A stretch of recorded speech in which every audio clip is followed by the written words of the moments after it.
Building जल रही हैं, लाखों लोग सड़कों पर हैं और मिनिस्टर जैसे कि प्राइम मिनिस्टर, होम मिनिस्टर अपने घरों से भाग रहे हैं, देश छोड़ रहे हैं। ये अब तक के दशकों का सबसे वायलेंट एंड बड़ा प्रोटेस्ट है नेपाल में, द जेन जी प्रोटेस्ट। ये प्रोटेस्ट क्यों हुआ और क्यों हो रहा है, नेपाल में आखिरकार चल क्या रहा था जिसकी वजह से ये नौबत आई, ये सब हम इस वीडियो में देखने वाले हैं और नेपाल की थोड़ी हिस्ट्री पर भी नजर डालेंगे।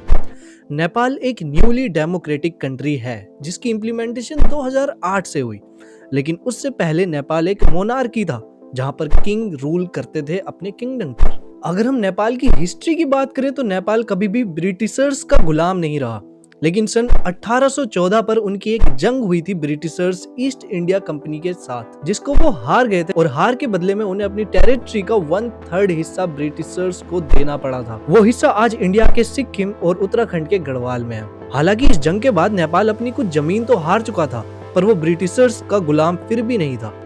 उस टाइम इस किंगडम को पृथ्वी नारायण शाह रूल कर रहे थे। जैसे जैसे मॉडर्न एरा आ रहा था, इंडिया को भी अपनी आजादी मिल चुकी थी, तो नेपाल की गवर्नमेंट को इम्प्रूव करने की जरूरत महसूस होने लगी। 1950 के बाद 10 से ज्यादा बार गवर्नमेंट रिफॉर्म्स आए, जिससे किंग कैसे रूल करेगा और क्या क्या पावर होल्ड कर सकता है, इन पर ज्यादा फोकस था। लेकिन 2006 और 2008 के बीच एक बड़ा चेंज आया और हैवी प्रोटेस्ट के बाद नेपाल एक डेमोक्रेटिक कंट्री बन गया, जिसके पहले प्रेसिडेंट बने डॉक्टर रामवरण यादव और फर्स्ट प्राइम मिनिस्टर बने पुष्प कमल दहल। लेकिन इन सब के बाद भी एक गड़बड़ फिर भी थी। आज नेपाल को डेमोक्रेटिक देश बने हुए पूरे 17 साल हो गए हैं और इलेक्शन हर 5 साल में एक बार आता है, तो इस हिसाब से नेपाल में एटमोस्ट 4 पीएम बनने चाहिए, राइट? रोंग। 12 पीएम चेंज हो चुके हैं 17 साल के इस छोटे से गैप में। और अगर हम बात करें रिसेंट पीएम की, यानी कि ओली की, जिनका पूरा नाम है खड़ग प्रसाद शर्मा ओली, वो अब तक 4 बार पीएम बन चुके हैं, इंक्लूडिंग दिस टाइम। और एक बार तो वो बस 2 महीने के लिए पीएम बने थे। पर इतनी अनस्टेबिलिटी का रीजन क्या है? रीजन तो बहुत है, जैसे कि पावर हंग्री पॉलिटिशियंस और पार्टीज के अलायंस जो बहुत ही फ्रिक्वेंटली चेंज होते रहते हैं। पर इस प्रोटेस्ट का रीजन क्या है? करप्शन। एक देश की गवर्नमेंट डिजाइन होती है एक सिस्टम बनाने के लिए जिसकी हेल्प से वो करप्शन को रोक पाए, लेकिन अगर गवर्नमेंट खुद ही करप्शन का सोर्स हो तो फिर क्या करोगे? हाल ही में एक केस हुआ था जहां पर नेपाल ने 2 एयरबस खरीदे थे यूएस से और एक एयरबस का प्राइस था 850 करोड़ इंडियन रुपीस। इन्वेस्टिगेशन में पता चला कि 32 करोड़ रुपए एक्स्ट्रा दिए गए थे इन्हें खरीदने के लिए और इसमें गवर्नमेंट के ऑफिशियल्स इन्वॉल्व थे। बहुत बवाल हुआ था इस पर। But gen ji protest in वजह से नहीं हो रहे। आज से 2 साल पहले 2023 में नेपाल गवर्नमेंट ने एक पॉलिसी इशू की जिसमें सभी सोशल मीडिया को रजिस्टर करना था और कुछ कंप्लाइंस फॉलो करने थे, क्योंकि इन प्लेटफॉर्म पर बढ़ते हुए साइबर क्राइम और मिस इन्फॉर्मेशन को गवर्नमेंट कंट्रोल करना चाहती थी। तो कुछ प्लेटफॉर्म जैसे कि टिकटॉक और टेलीग्राम को 2024 की शुरुआत में ही बैन कर दिया गया था, जिसके बाद उन्होंने खुद को रजिस्टर किया और वो फिर अनबैन हो गए। लेकिन कुछ अमेरिकन प्लेटफॉर्म्स जैसे कि इंस्टाग्राम, फेसबुक और यूट्यूब ने 2 साल बाद तक भी खुद को रजिस्टर नहीं किया, तो गवर्नमेंट ने लास्ट वार्निंग के रूप में इन सभी को 7 दिन का टाइम दिया। बट स्टिल कोई रिस्पॉन्स ना मिलने के बाद नेपाल गवर्नमेंट ने 26 प्लेटफॉर्म को बैन कर दिया। पर ऐसे रिस्ट्रिक्शन लगाना गवर्नमेंट के लिए कोई नई चीज नहीं है और ना ही कोई खराब चीज। बहुत सी कंट्रीज इन चीजों को करती हैं, जैसे कि हमने भी टिकटॉक पर बैन लगाया था, फिर पबजी पर भी बैन लगाया, और चाइना ने भी तो सेम चीज की है, उन्होंने तो सारे अमेरिकन प्लेटफॉर्म्स पर ही बैन लगाया हुआ है।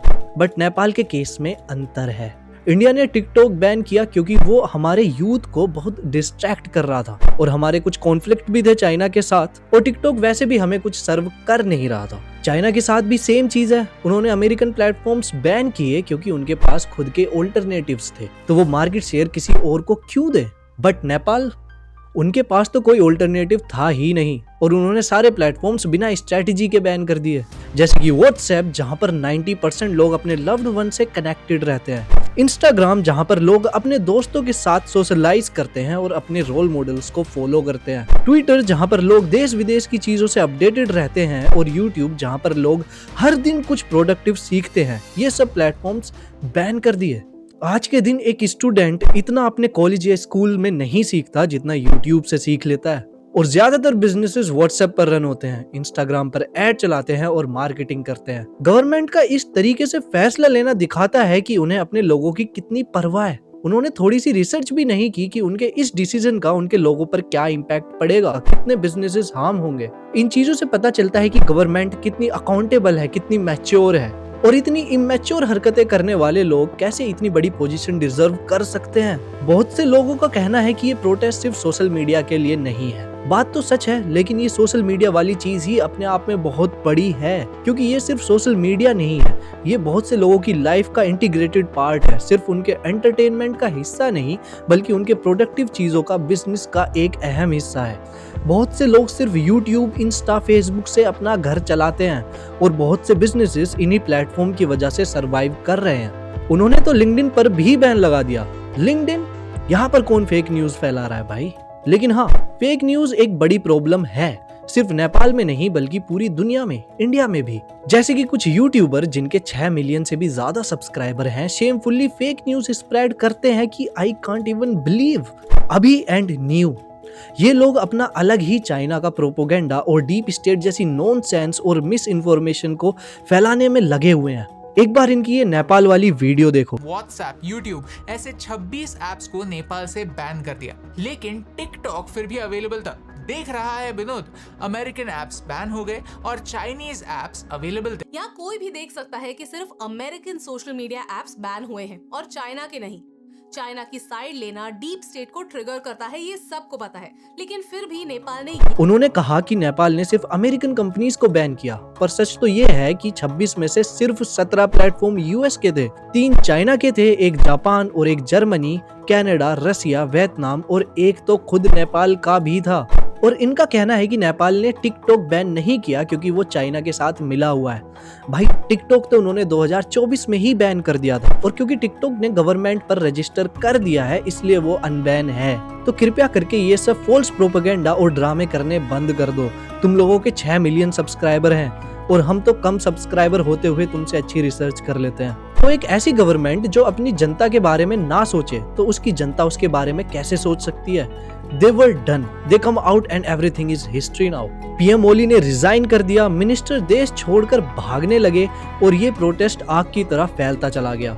लोग इतने ज्यादा फ्रस्ट्रेट हो चुके हैं कि ये प्रोटेस्ट जो जेनजी ने शुरू किया था अब जेनजी प्रोटेस्ट नहीं रहा।